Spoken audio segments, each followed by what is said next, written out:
ఓం నమో వెంకటేశాయ cinema తన సినీ career లోని మంచి సినిమా అన్నారు hero Nagarjuna. Dil Raju cinema unit తో కలిసి నిజామాబాద్ జిల్లా నర్సింగ్పల్లిలోని ఇందూరు తిరుమల దేవస్థానాన్ని దర్శించుకున్నారు. అన్నమయ్య, రామదాసు, షిర్డీ సాయి లాంటి సినిమాల్లో నటించడం తన అదృష్టమన్నారు.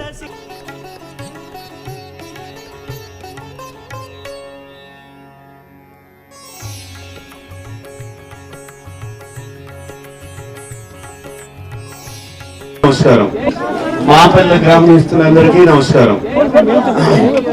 చాలా చాలా సంతోషంగా ఉంది, చాలా ఆనందంగా ఉంది ఇక్కడికి రావడం. సాక్షాత్తు తిరుమలకి వెళ్ళి చూస్తున్నట్టు ఉంది, లోపలికి వెళ్ళి దర్శనం చేసుకుంటుంటే. అన్నమయ్య గాని, శ్రీరామదాస్ గాని, ఇప్పుడు ఓం నమో వెంకటేశాయ గాని చేయటం నా అదృష్టం. నాకు ఈ పాత్రలు రావడం, మీరందరూ ఆదరించడం, ఇక్కడికి వచ్చిందని ఎవరో మా అన్నమయ్య గుడికి వచ్చినట్టుంది అన్నారు. చాలా సంతోషం అనిపించింది ఆ మాట విన్నప్పుడు.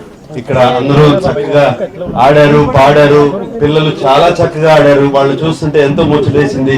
నాకు కూడా వెళ్ళి వాళ్ళతో ఆడాలనిపించింది. ఇక్కడ ఇంత చక్కగా ఇంత ప్రేమతో నన్ను రిసీవ్ చేసుకున్నారు. మీ అందరికీ మరీ మరీ కృతజ్ఞతలు. రేపు సినిమా రిలీజ్ అవుతుంది. నేను కూడా మాట్లాడాను ప్రెస్ మీట్ లో. మీరందరూ కూడా రేపు చూసి ఆ సినిమాని బాగా ఆదరిస్తారని కాదు, ఆదరిస్తారు. అంత బాగుంది సినిమా చాలా బాగుంటుంది. చాలా కాన్ఫిడెంట్ గా ఉంది. మోర్ దెన్ కాన్ఫిడెంట్, చాలా హాయిగా, తృప్తిగా ఉంది.